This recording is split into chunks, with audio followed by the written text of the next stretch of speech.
Hello friends, welcome to online classes. मेरा नाम है रजत अग्रहरी। आज की हम लोग की ज्योग्राफी की भूगोल की आज की हम लोग की तीसरी क्लास है। आज की क्लास में थंबनेल से ही स्पष्ट हो गया होगा कि हम लोग बात करेंगे अक्षांश रेखाओं और देशांतर रेखाओं की।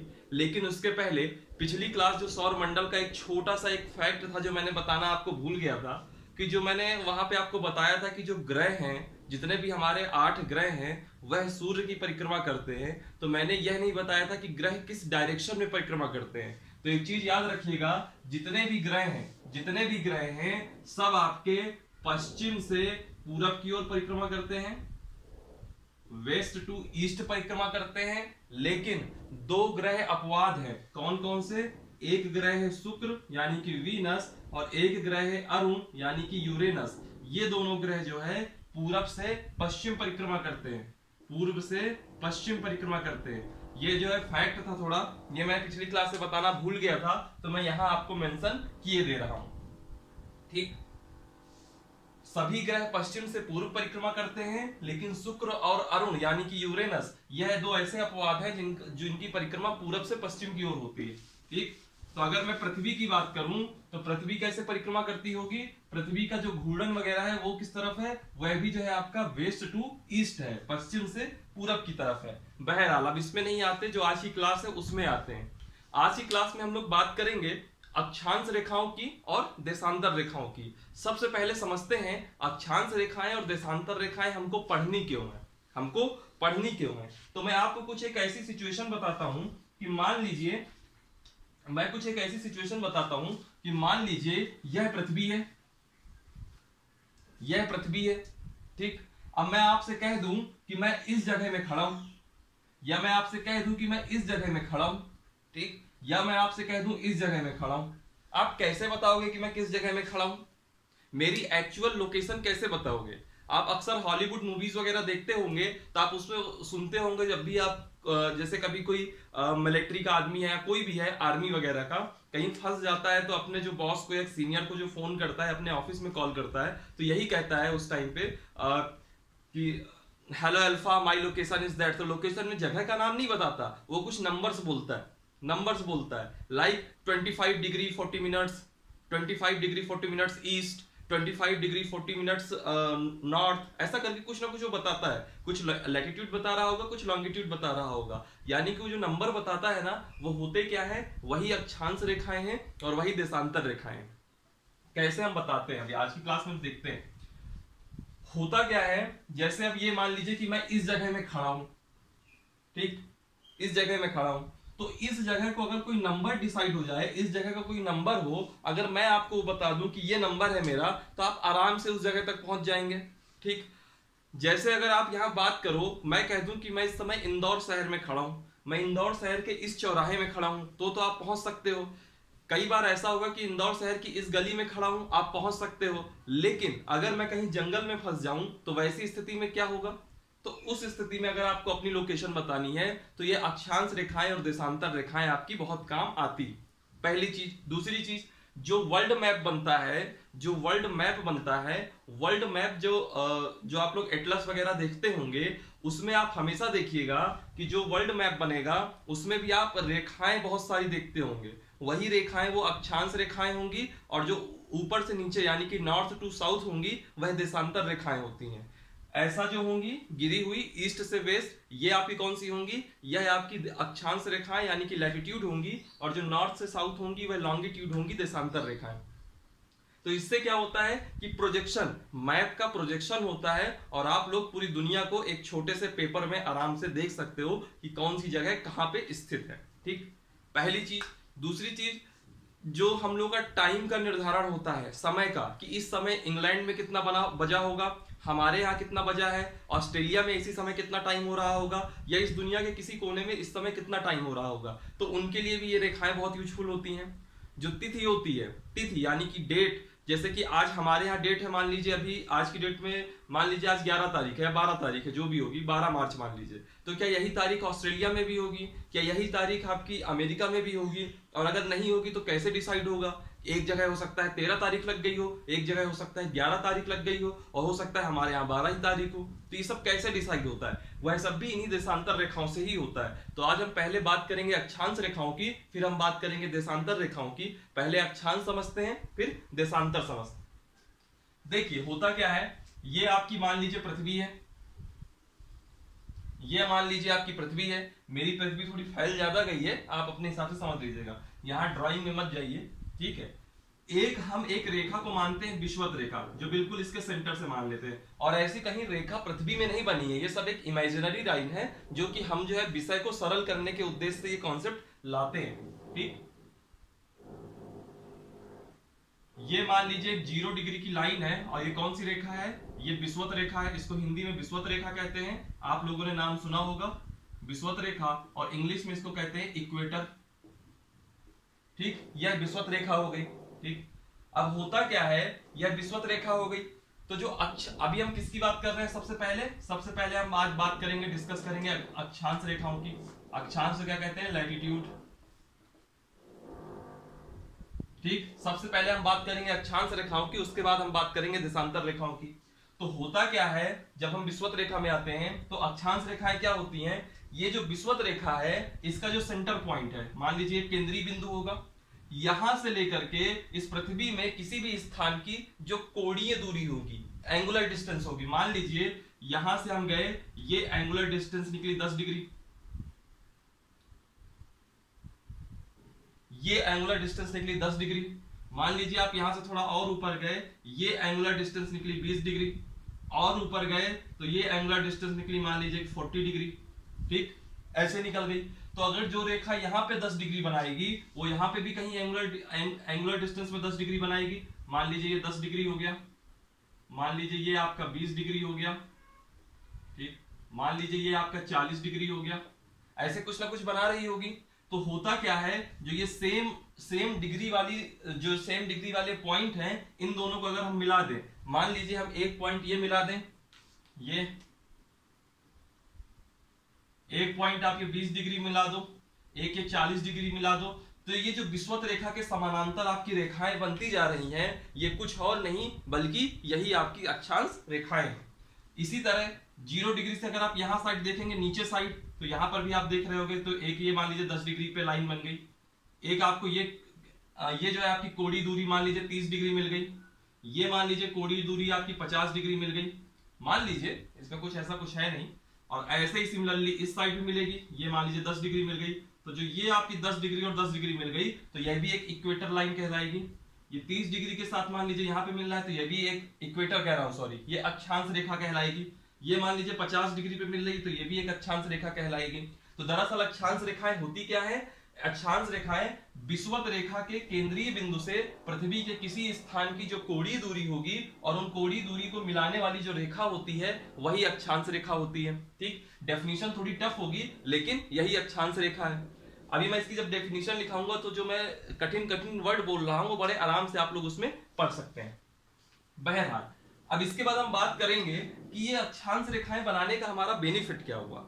इससे बेनिफिट क्या होता है कि अगर मैं इस 0 डिग्री विषुवत रेखा को एक आधार रेखा मान लूं, ये एक आधार रेखा मान लूं, तो पृथ्वी जो है दो सेमी सर्कल में अलग हो जाती है, 2 सेमी सर्कल में अलग हो जाती है। जैसे यहाँ पे अगर हम बात करेंगे, तो एक सेमी सर्कल बनेगा 0 डिग्री के ऊपर का, एक सेमी सर्कल बनेगा 0 डिग्री के नीचे का। तो जो जैसे मान लीजिए ये ऊपर बन गया, ये एक आधी पृथ्वी बन गई 0 डिग्री से ऊपर, और एक मान लीजिए वही आधी पृथ्वी आप नीचे लिख लीजिए, ऐसा ये बन गया आपका 0 डिग्री से नीचे का, ठीक। तो जो 0 डिग्री से ऊपर बनेगा, इसको हम क्या कहलाएंगे? इसको हम कहेंगे उत्तरी गोलार्ध। इसको हम क्या कहेंगे उत्तरी गोलार्ध। और जो नीचे साइड बनेगा, इसको हम क्या कहेंगे? इसको हम कहेंगे दक्षिणी गोलार्ध। थोड़ा सा आपको नॉइज आया होगा, उसके लिए सॉरी, है ना, नॉइज चला जाएगा अभी 10 सेकंड में।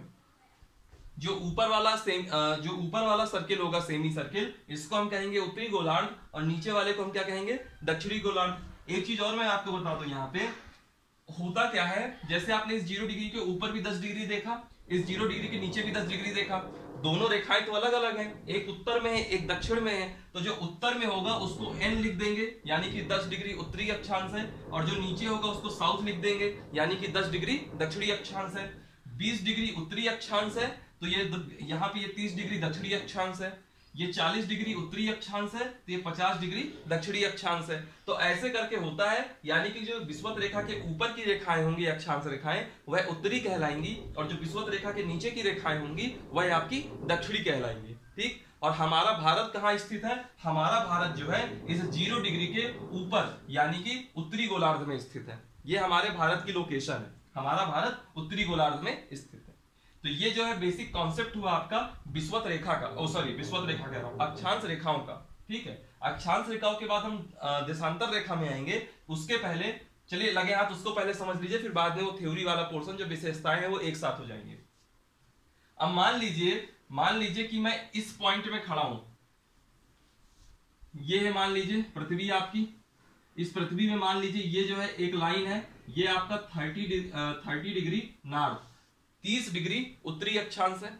और मैं अगर आपको ये बोलूं कि मैं 30 डिग्री, मान लीजिए मैं इस जगह पे खड़ा हूं, मैं अगर आपको बोलूंगा कि मैं 30 डिग्री उत्तरी अक्षांश में खड़ा हूं, कि आप कभी मुझको पा पाएंगे? क्योंकि 30 डिग्री उत्तरी अक्षांश तो यहां से लेकर के यहां तक है, ये पूरा हम यहां से क्या बोलते हैं ईस्ट से लेकर के वेस्ट तक पूरी परिक्रमा कर लेंगे, तब जाके मैं आपको मिलूंगा। यानी कि मैं एग्जैक्ट पॉइंट सिर्फ अक्षांश रेखाओं के माथे नहीं बता सकता, सिर्फ अक्षांश रेखाओं की मदद से आप मेरी एग्जैक्ट लोकेशन का पता नहीं कर सकते। तो उसके लिए एक दूसरा कॉन्सेप्ट आता है। ठीक है, मैं इस पोर्शन को मिटा देता हूं, बाकी ये आपका लिखा रहेगा। आप अक्षांश रेखाओं से, सिर्फ अक्षांश रेखाओं से किसी की एक्चुअल पोजीशन को आप नहीं बता सकते। तो वैसी स्थिति में क्या होता है, एक कॉन्सेप्ट आता है आपका देशांतर रेखाओं का। अक्षांश रेखा व देशांतर रेखा, देशांतर रेखा को हम क्या कहेंगे? लॉन्गिट्यूड कहेंगे।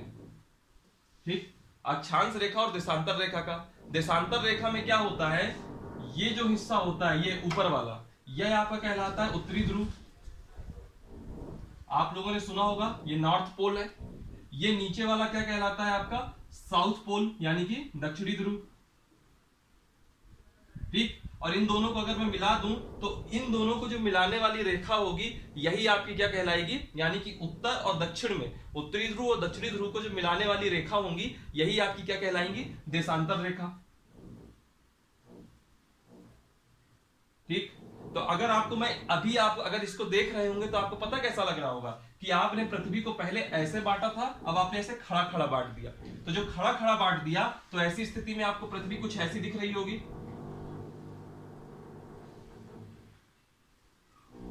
एक हिस्सा इधर दिख रहा होगा, एक हिस्सा इधर दिख रहा होगा। तो इसका क्या मतलब होता है, जो आपका ये वाला हिस्सा है यह आपका पूर्वी गोलार्ध कहलाएगा।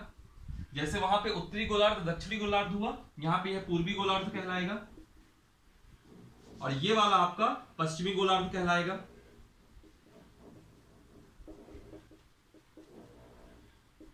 यह है आपका पूर्वी गोलार्ध और यह है आपका पश्चिमी गोलार्ध। अब होता क्या है, इसको समझिएगा। इसमें एक जो रेखा होती है वह इंग्लैंड की एक लोकेशन है ग्रीनविच, इंग्लैंड की एक लोकेशन है ग्रीनविच। ठीक है, तो इंग्लैंड की ग्रीनविच से होकर के गुजरती है। इसको हम लोग क्या कहते हैं, इसको हम मान लीजिए कहते हैं 0 डिग्री। इसको हम क्या कहते हैं? 0 डिग्री। तो यह एक प्रकार की 0 डिग्री देशांतर हुई, यह आपकी 0 डिग्री देशांतर हुई। अब 0 डिग्री जो देशांतर होती है यह इंग्लैंड के ग्रीनविच से होकर के गुजरती है, और इसको हम लोग क्या कहते हैं? इसको हम लोग प्रिंसिपल लॉन्गिट्यूड या प्रधान देशांतर कहते हैं, प्रधान देशांतर कहते हैं। और इसी 0 डिग्री में अब देखिए ये पृथ्वी गोल है, तो जो सामने आपको 0 डिग्री दिख रहा होगा, इसी तरह अगर मैं लाइन 1 डिग्री 2 डिग्री 3 डिग्री करते हुए अगर लाइन खींचूं तो बिल्कुल एंड में देखूंगा तो एक 180 भी आएगा, क्योंकि टोटल पृथ्वी तो 360 डिग्री की होती है। अगर एक आपकी मान लीजिए ऐसे बनेगी, एक ऐसे बनेगी, ये सब देशांतर रेखाएं खींच रहा हूं, एक देशांतर रेखाएं ऐसे बनेगी, तो ऐसे भी देशांतर रेखाएं बनेंगी, ऐसे भी देशांतर रेखाएं बनेंगी, ऐसे भी देशांतर रेखाएं बनेंगी, है ना।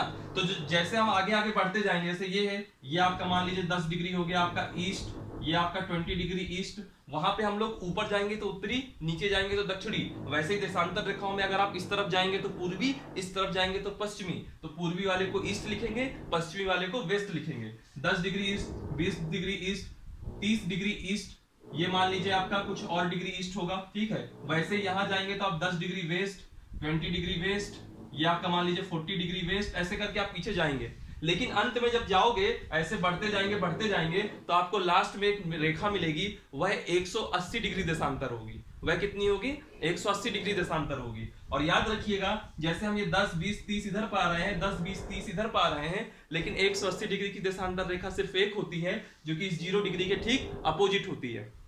ठीक है, उसके बारे में जब मैं अभी डेट लाइन बताऊंगा, इंटरनेशनल डेट लाइन यानी कि अंतरराष्ट्रीय तिथि रेखा, तब उसके बारे में डिटेल से चर्चा की जाएगी।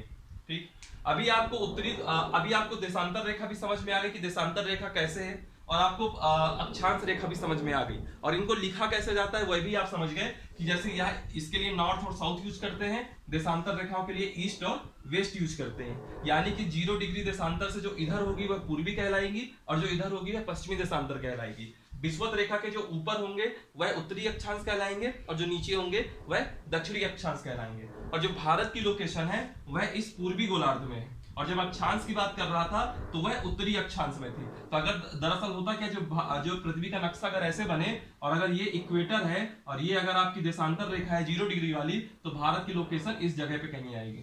ठीक, ऐसे आप सारे देशों की लोकेशन बता सकते हो।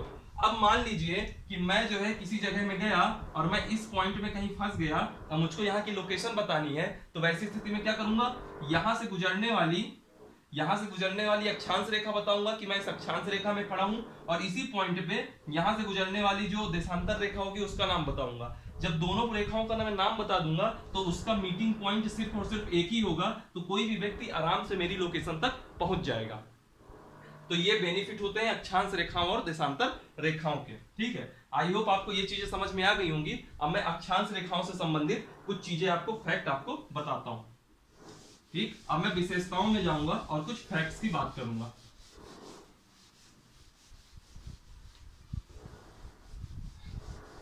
अगर वीडियो में कहीं आपको कोई दिक्कत आ रही हो समझने में, तो वीडियो रिवाइंड कीजिएगा, दोबारा से देखिएगा, क्योंकि कुछ चीजें थोड़ी कॉम्प्लेक्स भी हो जाती है। अगर आपने ज्योग्राफी शुरू से नहीं देखी होगी तो आपको कुछ चीजें अजीब भी लग रही होंगी।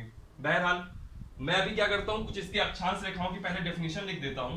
ठीक है, पृथ्वी की विषुवत रेखा के केंद्रीय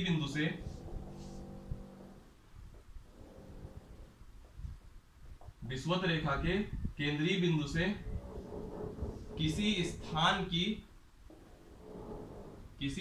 की कोणीय दूरी का मतलब क्या होता है, एंगुलर डिस्टेंस।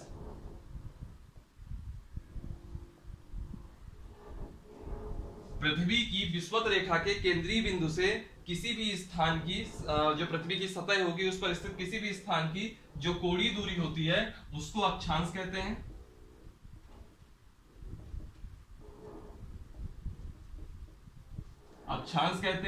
और अक्षांशों को मिलाने वाली रेखा को अक्षांश रेखा कहते हैं।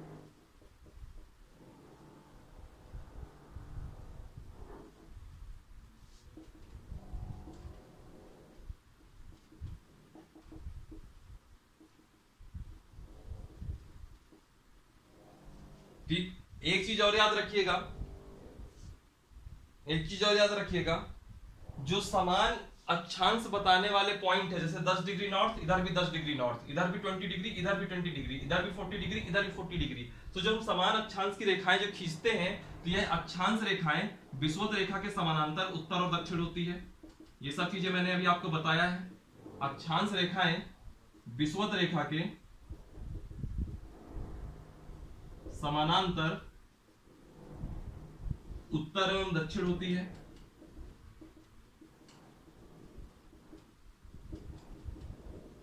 ये आप देख भी रहे हैं, अगर यह 0 डिग्री अक्षांश रेखा है तो जो उत्तर में उत्तरी गोलार्ध में खींची जा रही है वह भी सब उसी के विषुवत रेखा के समानांतर है, और जो नीचे दक्षिणी गोलार्ध में खींची जा रही है वह भी विषुवत रेखा के समानांतर है। तो एक पॉइंट यह हो गया कि अक्षांश रेखाएं विषुवत रेखा के उत्तरी और दक्षिण होती हैं। अब दरअसल क्या होता है, यहाँ बिल्कुल आपको एक लाइन दिख रही होगी, लेकिन अगर आप इसको पूरी पृथ्वी में ड्रॉ करेंगे तो यह एक प्रकार की किस शेप में होगी, वृत्ताकार शेप में होगी। तो ये भी याद रखिएगा, अक्षांश रेखाएं वृत्ताकार होती हैं। अक्षांश रेखाएं वृत्ताकार होती हैं। आप एक ग्लोब को जो है थोड़ा ग्लोब को मेमोराइज कीजिए। अगर आपने कभी ग्लोब वगैरह देखा हो तो कैसा बिल्कुल गोल रहता है, तो चूंकि वह गोल रहता है ग्लोब, तो वैसी स्थिति में अगर आप रेखाएं खींचोगे तो वह भी गोल बनेंगी। तो रेखाएं कैसी होंगी? वृत्ताकार होंगी। ठीक है। और एक चीज देखिए, यह रेखाएं खींची कहां से जाती हैं? तो यह रेखाएं हमेशा पूरब की तरफ से पश्चिम की ओर आएंगे तो रेखाएं खींचेंगे। जैसे मैंने खींच रहा था 10 डिग्री नॉर्थ से, ये 10 डिग्री मिला रहा था, तो पूरब से पश्चिम की तरफ आएंगे तो यह रेखाएं खींची जाएंगी। ठीक है। और यह जो है आपको, यह पृथ्वी को दो गोलार्धों में विभक्त करती हैं। दो गोलार्ध कौन कौन से बनते हैं? एक बनता है उत्तरी गोलार्ध और दूसरा बनता है दक्षिणी गोलार्ध। ठीक, पृथ्वी को दो गोलार्धों में विभक्त करती हैं। और एक चीज याद रखिएगा, जो यह अक्षांश रेखा होती है, तो अक्षांश रेखा की अगर मैं इस जगह से इस जगह तक की बात करूं और इसको मैं एक डिस्टेंस इसकी मानूं, इसकी लंबाई मानूं, तो जो अक्षांश रेखाओं की लंबाई होती है वह जैसे जैसे आप ऊपर जा रहे होंगे तो देख रहे होंगे लंबाई धीरे धीरे कम होती जा रही है। ठीक है। तो अक्षांश रेखाओं की लंबाई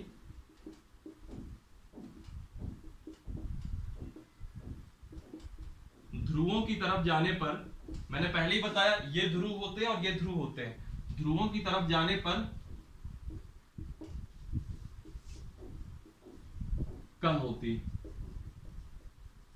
ठीक। अब सवाल उठता है कि इतनी अक्षांश रेखाएं होती कितनी हैं? तो दरअसल एक चीज मैं बता दूं आपको, अगर मैं सिर्फ 1 डिग्री का अंतराल रखूं, यानी कि 0 डिग्री, फिर 1 डिग्री, 2 डिग्री, 3 डिग्री, 4 डिग्री, सिर्फ 1 डिग्री का अंतराल रखूं, तो देखिएगा पॉइंट, 1 डिग्री अंतराल रखने पर, 1 डिग्री अंतराल रखने पर विषुवत रेखा के उत्तर, यानी कि 0 डिग्री से अगर हम उत्तर की बात करेंगे, ऊपर की बात करेंगे, तो ऊपर जो है 90 अक्षांश पॉइंट होंगे। 1 डिग्री 2 डिग्री करते हुए ऊपर ये 90 डिग्री तक। ठीक। और वैसे ही अगर नीचे आएंगे तो यहाँ पे ये 90 डिग्री तक आपको मिलेगा। तो ऊपर भी 90 जो है अक्षांश रेखाएं होंगी और नीचे भी 90 अक्षांश रेखाएं होंगी। और जो ये बीच का ये अक्षांश बिंदु होंगे, और जो ये बीच का ये 0 है, यह भी एक अक्षांश पॉइंट कहलाएगा। तो ऊपर 90, नीचे 90 और एक 0, यानी कि टोटल कितनी हो गई? 181। 1 डिग्री अंतराल रखने पर अक्षांशों की संख्या कितनी होगी? 1 हो गया। 0 डिग्री से ऊपर जाएंगे तो 90 पॉइंट मिलेंगे, प्लस 0 डिग्री से नीचे आएंगे तो 90 पॉइंट मिलेंगे, और एक खुद 0 डिग्री है, यानी कि कितना हो गया? 181, 181। ठीक है। और अगर आपसे कोई पूछ ले अक्षांश रेखा, तो उसके लिए भी देखिएगा, 1 डिग्री अंतराल रखने पर अक्षांश रेखाएं कितनी मिलेंगी? अक्षांश रेखाएं कितने मिलेगी? तो आप भी कह दोगे कि अक्षांश रेखाएं भी 181 मिलेगी, तो मैं कहूंगा नहीं, क्योंकि जो इस 90 डिग्री पे मिलेगा और जो नीचे 90 डिग्री साउथ में मिलेगा, यानी कि 90 डिग्री नॉर्थ और 90 डिग्री साउथ, इन दोनों जगह पे रेखा नहीं मिलेगी, बल्कि आपको एक सिंगल पॉइंट मिलेगा। ये आपको यहाँ पे एक पॉइंट मिल गया, एक पॉइंट यहाँ पे मिल गया, तो यह आपका अक्षांश कहलाएगी, लेकिन अक्षांश रेखा नहीं कहलाएगी। तो वैसी स्थिति में मैं अक्षांश रेखा की बात कर रहा हूं, तो इस एक 90 डिग्री को हटा दीजिए और इस एक 90 डिग्री साउथ को हटा दीजिए, तो 181 में 2 चले जाएंगे तो कितना हो जाएगा? 179। इतनी आपकी अक्षांश रेखा होंगी और इतने आपके अक्षांश बिंदु होंगे, और यह सब केवल और केवल 1 डिग्री अंतराल रखने पर। और ऐसा नहीं है कि अंतराल कोई स्टैंडर्ड होता है और 1 डिग्री। अगर कभी एग्जाम में ये पूछ लिया जाए कि टोटल अक्षांश रेखाएं कितनी होती हैं, और ऑप्शन कुछ ऐसा दिया हो 180, 179, 181 ऐसे कुछ दिया हो, तो 179 लगाइएगा। लेकिन अगर उसमें एक ऑप्शन ये दिया हो कि अक्षांश रेखाएं असीमित होती हैं, तो आप असीमित में ही जाएंगे। क्यों? क्योंकि अगर मैं मान लीजिए मेरी आज इच्छा 0 डिग्री के बाद सीधे 0.1 डिग्री में है, तो वह भी हो सकता है। 1 डिग्री में 60 मिनट होते हैं, तो हो सकता है मेरे को यहाँ 20 मिनट की लाइन खींचनी हो। अगर आप कर्क रेखा, मकर रेखा अगर आपने कभी पढ़ा होगा, तो वह 23.5 डिग्री नॉर्थ होता है, यानी कि 23 डिग्री से ऊपर और 24 डिग्री से नीचे। तो वैसी स्थिति में आपको जो बीच के पॉइंट होते हैं, 1 डिग्री का अंतराल रखना हमेशा कंपलसरी नहीं है। तो अक्षांश रेखाएं असीमित खींची जा सकती हैं, लेकिन अगर सिर्फ 1 डिग्री का अंतराल रखना है तो अक्षांश बिंदु 181 मिलेंगे और अक्षांश रेखाएं 179 मिलेंगी। ठीक है। ये इसका आप स्क्रीनशॉट ले लीजिएगा। फिर इससे रिलेटेड 1-2 फैक्ट और है, फिर मैं उसको भी लिखवा दूं और ये टॉपिक आपका अक्षांश रेखा का खत्म हो जाएगा। ठीक। 2 फैक्ट और देख लीजिए। 2 अक्षांश रेखाओं के मध्य की दूरी,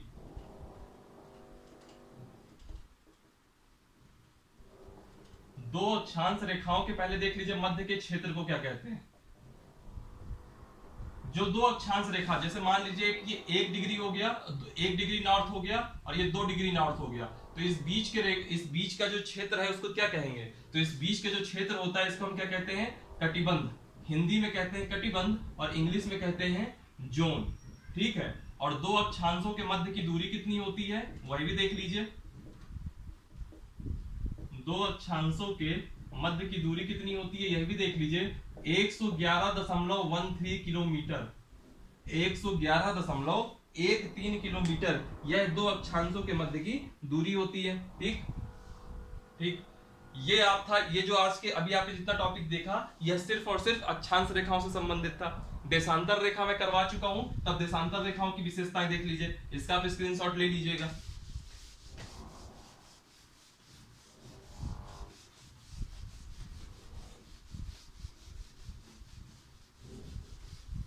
ज्योग्राफी बहुत इंटरेस्टिंग टॉपिक होता है, अगर आपने इसको मन लगा के पढ़ा तो ये बहुत इंटरेस्ट वाला टॉपिक है, अगर आपने मन नहीं लगाया तो कभी भी आपको समझ में नहीं आएगा। ठीक है, अगली हम बात करते हैं देशांतर रेखाओं की, यानी कि लॉन्गिट्यूड। बहुत लोग इसके प्रोनाउंसिएशन पे सवाल उठाएंगे, लॉन्गिट्यूड भी कहते हैं, तो आपकी जो इच्छा वो कह लीजिए, मैं देशांतर कह लेता हूं। ठीक, देशांतर रेखाओं की मैं बात करूं तो देशांतर रेखा मैंने अभी आपको थोड़ी देर पहले बताया कि अगर यह पृथ्वी है तो यह उत्तरी ध्रुव से दक्षिणी ध्रुव की ओर जो रेखा खींची जाती है और फिर इसी के समानांतर पूरब में और पश्चिम में रेखाएं खींची जाती रहेंगी, ऐसे ऐसे ऐसे, यह आपकी देशांतर रेखाएं बनती जा रही हैं। ठीक, ये मान लीजिए आपकी 0 डिग्री है बीच वाली, ये कहाँ गया बीच वाली, कौन सी थी ये वाली, ये आपकी मान लीजिए बीच वाली है, यानी कि कौन सी है? PL, यानी कि प्रिंसिपल लॉन्गिट्यूड है, जिसको मैंने पहले बोला था प्रधान देशांतर। और बाकी इसके इधर वाली सब क्या होंगी? ईस्ट वाली कहलाएंगी, और इसके इधर वाली सब किस में कहलाएंगी? वेस्ट वाली। यानी कि इसने जो है पृथ्वी को दो भागों में बांटा, पूर्वी गोलार्ध और पश्चिमी गोलार्ध, और ये सब किसके रेस्पेक्ट में हो रहा है? 0 डिग्री देशांतर के रेस्पेक्ट में हो रहा है। और एक चीज और याद रखिएगा, जो 0 डिग्री देशांतर है इसका ठीक अपोजिट 180 डिग्री होगा, और 180 डिग्री ईस्ट या वेस्ट नहीं होता, वह सिर्फ एक नंबर है 180 डिग्री, क्योंकि 180 डिग्री की देशांतर रेखा सिर्फ एक है और 0 डिग्री की देशांतर रेखा सिर्फ एक है। ठीक है, तो इसकी जो परिभाषा होगी तो मैं कह सकता हूं उत्तरी व दक्षिणी ध्रुव को मिलाने वाली काल्पनिक रेखा।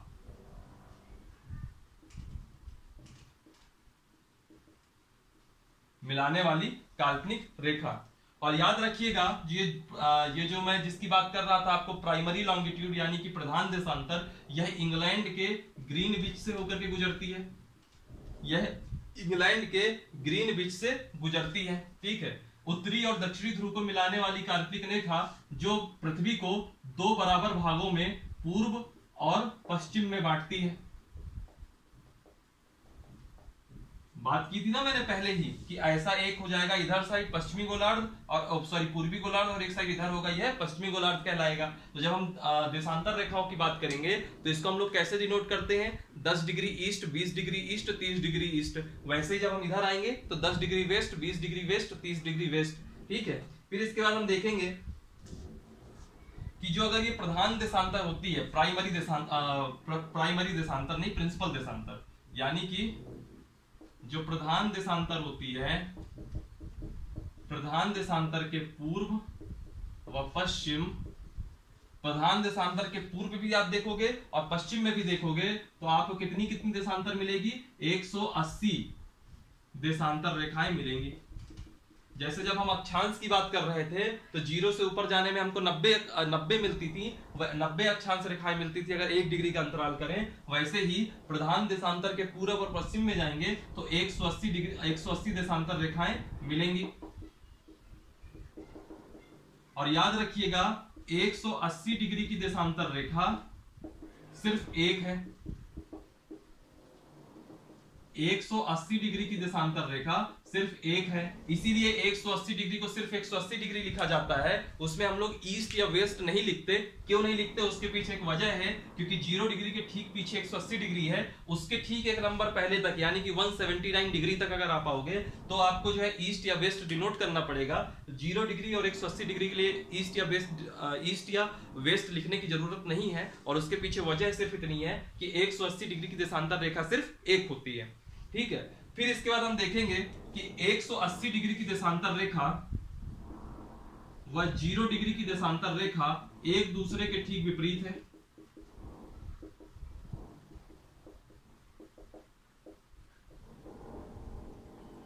एक दूसरे के बिल्कुल विपरीत है, ठीक है।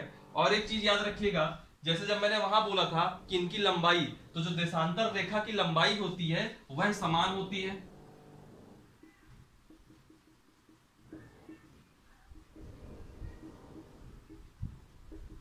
देशांतर रेखाओं की लंबाई समान होती है, लेकिन पिछली अक्षांश वाले में याद कीजिएगा मैंने बोला था कि उनकी लंबाई समान नहीं होती बल्कि ध्रुवों की ओर जाने में छोटी होती है। लेकिन देशांतर रेखाओं की आप लंबाई देखोगे तो समान रहेगी, लेकिन दो देशांतर रेखाओं के बीच की दूरी जो होती है वो यहां देख लीजिए, दो देशांतर रेखाओं के जो बीच की दूरी होती है वह विषुवत रेखा के पास इतनी होगी।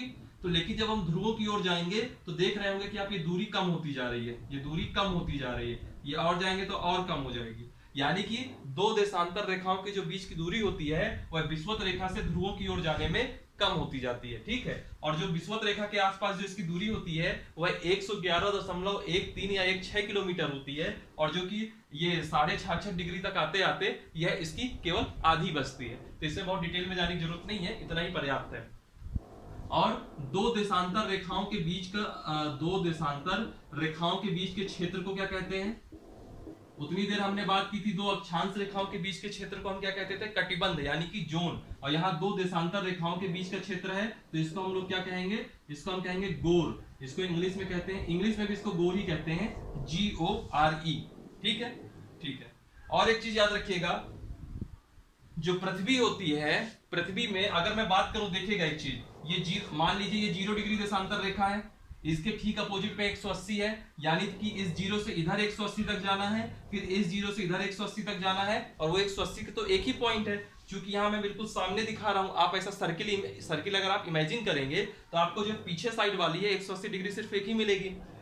टोटल देशांतर रेखाएं होती कितनी है? तो टोटल देशांतर रेखाएं होती हैं 360, 1 डिग्री 2 डिग्री 3 डिग्री करते हुए इधर 180 तक, इधर 180 तक, टोटल आपको मिलेंगी 360। जब 360 देशांतर रेखाएं अगर आपको मिलेंगी तो वैसी स्थिति में होता क्या है, पृथ्वी 24 घंटे में पूरा चक्कर लगा, 24 घंटे में पूरा घूर्णन हो जाता है, पृथ्वी का रोटेशन हो जाता है, दिन रात की प्रक्रिया वाला कॉन्सेप्ट में याद रखिएगा, 24 घंटे में हो जाता है। तो पृथ्वी इस 360 डिग्री को सिर्फ 24 घंटे में पूरा घूम लेती है, 24 घंटे में पूरा घूम लेती है। यह आप चीज को याद रखिएगा। अभी यह चीज आगे आपके जब हम टाइम बताएंगे, टाइम की चर्चा करेंगे, तो वहां यह आपका यूजफुल रहेगा, ठीक है। चलिए अब आगे इसके आगे बात करते हैं। इसके आगे अब सवाल उठता है कि यह अक्षांश रेखाएं और इन देशांतर रेखाओं का यूज क्या है, इन अक्षांश रेखाएं और देशांतर रेखाओं का यूज क्या है। तो मैंने आपको पहले ही बताया था, मैप वगैरह इन सब चीजों में या एटलस वगैरह हम बनाते हैं तो इसके लिए इसका यूज होता है, ठीक है। तो जब ये अक्षांश रेखाएं और देशांतर रेखाओं को हम एक नेट के रूप में, जैसे मान लीजिए पृथ्वी है, ये आपने अक्षांश रेखाएं बनानी चालू कर दी। मैं नाम नहीं डिनोट कर रहा हूं कि 10 डिग्री है कि 20 डिग्री नॉर्थ है कि साउथ है, ठीक है। आपने ये ऐसे इधर पे भी डिनोट कर दी।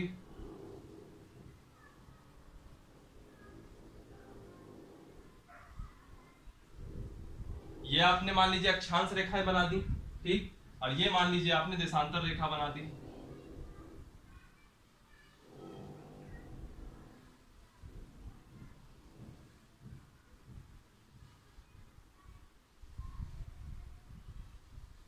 ये मान लीजिए आपने देशांतर रेखा बना दी। तो एक प्रकार से आपने क्या किया, इन अक्षांश रेखाओं का और इन देशांतर रेखाओं का एक आपने नेट की तरह एक यूज किया, एक जाल बना दिया। और ये जो जाल आपने बनाया इसी को हम लोग कहते हैं प्रक्षेप, यानी कि प्रोजेक्शन,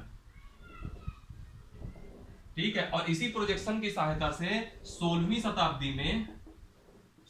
शताब्दी में एक मर्केटर करके व्यक्ति था, इन्होंने एक क्या बनाया था, वॉल मैप बनाया था, दीवार मानचित्र बनाया था, ठीक है। और मर्केटर मैप जो है उस समय का बहुत क्रांतिकारी चीज थी। ये वॉल मैप मर्केटर के द्वारा बनाया गया, बहुत क्रांतिकारी चीज थी। इसने क्या किया था, पूरी दुनिया को अपने नक्शे में उतार दिया था। लेकिन इसके में एक चीज गलती हो गई थी। गलती क्या थी इसके मैप में? हालांकि वो मैप अशुद्ध नहीं था, लेकिन फिर भी उस मैप में क्या मिस्टेक थी वह देखिएगा। इसने क्या किया था, जैसे वॉल मैप है, इसने ऐसा बना दिया, ऐसा सर्किल नहीं बल्कि ऐसा बनाया, और जब इसने ऐसा बनाया तो अक्षांश रेखाओं को तो ठीक वैसे ही रख लिया जैसे अक्षांश रेखाएं होती हैं। अक्षांश रेखाएं ऐसे तो रहती हैं, तो अक्षांश रेखाएं तो उसने बिल्कुल सही बना दी। लेकिन देशांतर रेखाओं के केस में इसने क्या किया, देशांतर रेखाएं कैसे बनती हैं, ऐसे बनती हैं, इसी पॉइंट के ऐसे ऐसे, तो इसने ऐसा कर्व की जगह रखने की जगह इसने बिल्कुल स्ट्रेट लाइन बना दी देशांतर रेखाएं। ये देशांतर रेखाओं को इसने बिल्कुल सीधा रखा। तो देशांतर रेखाओं को जो सीधा रखा तो इससे क्या होता है, जो विषुवत रेखाएं तो ठीक है, लेकिन जो थोड़े उच्च अक्षांश के क्षेत्र हैं, उच्च अक्षांश के क्षेत्र, जैसे यहां आप देखोगे तो बिल्कुल इतने में जिस क्षेत्र को निपट जाना चाहिए वो यहाँ पे इतने में क्षेत्र निपटा रहा है, यानी कि उनका जो एक्चुअल स्वरूप था उससे बड़े यहाँ पर दिखे, यानी कि उनमें क्षेत्रफल की शुद्धता पाई गई। लोकेशन तो सही थी कि अगर कनाडा यहाँ पे है तो कनाडा यहीं रहेगा, लेकिन लोकेशन तो सही है लेकिन क्षेत्रफल गलत हो गया। उसका क्षेत्रफल, अगर किसी चीज का क्षेत्रफल इतना है तो इनके मैप पे उसका क्षेत्रफल इतना दिख रहा था। ठीक है, समझ रहे मेरी बात को? तो कहने का मतलब यह इनकी मिस्टेक थी, लेकिन जो सबसे पहला मैप बनाया था वह मर्केटर ने बनाया था, और उसका नाम दिया गया था मर्केटर का वॉल मैप या दीवार मानचित्र। ठीक, चलिए इसके बाद एक छोटी सी चीज और देख लीजिए, फिर इसके बाद मैं कल की क्लास में कराऊंगा, क्योंकि आज की क्लास में बहुत कुछ ज्यादा भी हो गया, फिर आपको थोड़ा कंफ्यूजन भी हो जाएगा। सबसे पहले हम बात करेंगे आज की क्लास में समय मापन।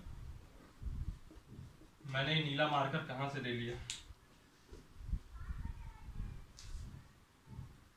बात करेंगे समय मापन, और इसको इंग्लिश में क्या कहेंगे, टाइम मेजरमेंट। टाइम मेजरमेंट तीन टाइप का होता है, हम इसकी डेफिनेशन समझेंगे और बाकी सब चीजें हम कल करेंगे। टाइम मेजरमेंट तीन चीजें होंगी इसमें। पहला होगा स्थानीय समय,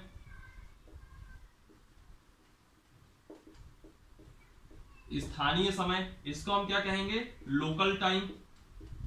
इसका सिर्फ मैं मतलब बताऊंगा, आपको बहुत डिटेल में नहीं लिखाऊंगा यहाँ पे। दूसरा होता है आपका मानक समय, इसको हम क्या कहेंगे, स्टैंडर्ड टाइम।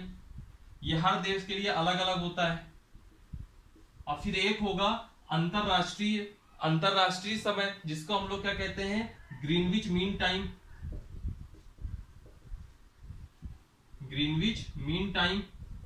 GMT। आप अक्सर जब घड़ी वगैरह अपने सेलफोन में सेट कर रहे होते थे, पहले के मोबाइलों में तो आता था, अभी आज के आपके मोबाइल में है कि नहीं मुझे नहीं पता, लेकिन कभी आप टाइम को ऑटोमेटिक सेटिंग में मत रखिएगा, और अगर आप उसको मैनुअली सेट करेंगे तो उसमें आप देखेंगे कि उसमें ये ऑप्शन देता है GMT वाला। ठीक है, जैसे उसमें कोलकाता करके आएगा और कोलकाता में लिखा रहेगा +5:30 GMT। 5:30 क्यों लिखा रहता है, यह भी आपको आज नहीं तो कल की क्लास में मालूम चल ही जाएगा। बहरहाल, स्थानीय समय का मतलब क्या होता है, लोकल टाइम का मतलब क्या होता है। स्थानीय समय, हम जिस भी जगह खड़े हैं, अगर आज मैं भोपाल में खड़ा हूं तो उस भोपाल शहर का एक स्थानीय समय होगा, यानी कि सूरज की किरणें कब उस क्षेत्र में लंबवत पड़ेंगी, यानी कि उस समय जब उस स्थान विशेष में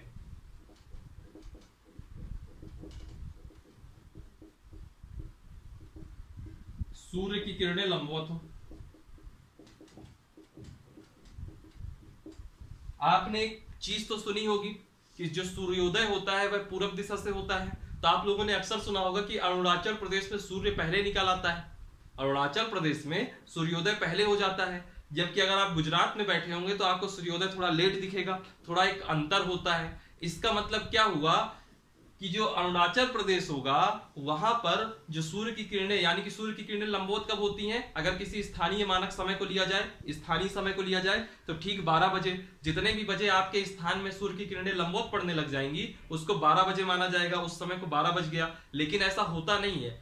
होता क्या है कि अगर अरुणाचल प्रदेश में मान लीजिए कि वहां 11 बजे सूर्य की किरणें लंबवत पड़ रही हैं, यानी कि 11 बजे, तो पता चल रहा है गुजरात में 1 बजे लंबवत पड़ रही हैं, है ना, और कोई बीच की जगह है यहाँ 12 बजे लंबवत पड़ रही है। तो दरअसल जहां 12 बजे लंबवत पड़ रही है वह तो उसका स्थानीय समय हो गया, लेकिन जहां 11 बजे लंबवत पड़ रही है वह उसका स्थानीय समय नहीं होगा, बल्कि वह उसका स्टैंडर्ड टाइम होगा। लेकिन उसका स्थानीय समय क्या होगा, स्थानीय समय जिस क्षेत्र में आप निवास कर रहे हो या जिस क्षेत्र में आप रह रहे हो उस क्षेत्र में सूर्य की किरणें जितने बजे भी लंबवत पड़े, सूर्य की किरणें जितने बजे भी लंबवत पड़े उस समय को हम क्या कहेंगे, उस क्षेत्र का स्थानीय समय। वो हो सकता है कि आपकी घड़ी में 3 बज रहा हो और 3 बजे आपके यहाँ सूर्य की किरणें लंबवत पड़ती हो सकता है आपके यहाँ सुबह सुबह 10 बजे ही लंबवत पड़ जाती हो। तो जितने भी बजे लंबवत पड़ेंगी, अगर मैं उसका स्थानीय समय लोकल टाइम देखूंगा तो लोकल टाइम का सिर्फ इतना ही कॉन्सेप्ट है कि जिस क्षेत्र में आप रह रहे हो वह उस क्षेत्र का सबसे शुद्ध समय होगा। और वो समय कैसे होगा कि जिस समय सूर्य की किरणें आपके क्षेत्र में लंबवत पड़ने लगेगी उसी को आप 12 बजे मान लीजिए, ठीक। और हमारे यहाँ जो स्थानीय समय है इसको नहीं लिया जाता। किसी भी देश में आप देखोगे तो लिया जाता है हमेशा मानक समय। हमेशा क्या लिया जाता है, मानक समय। तो मानक समय क्या होता है हमारे यहाँ, एक हम लोगों ने 82.5 डिग्री की पूर्वी देशांतर रेखा खींची, 82.5 डिग्री पूर्वी देशांतर रेखा खींची और इस 82.5 डिग्री पूर्वी देशांतर रेखा को ही हमने मानक समय रेखा मान लिया। ये आपको कहां मिलेगी, ये आपको मिलेगी जो सेंटर पॉइंट होगा इसका, हमारे इसका सेंटर पॉइंट कहां है, इलाहाबाद के नैनी के पास में, इलाहाबाद के नैनी में है, ठीक है। नैनी प्रयागराज के, ये इलाहाबाद तो नहीं कहना चाहिए, नैनी प्रयागराज। होता क्या है, जैसे मान लीजिए कि ये भारत का नक्शा हो, अगर माफ कीजिएगा थोड़ा नक्शा अगर आपको अजीब लगे, ये थोड़ा ज्यादा हो गया, मतलब मान लीजिए ऐसा कुछ नक्शा होगा तो एक 82.5 डिग्री की ये ईस्ट, 82.5 डिग्री ईस्ट ये लाइन खींच गई,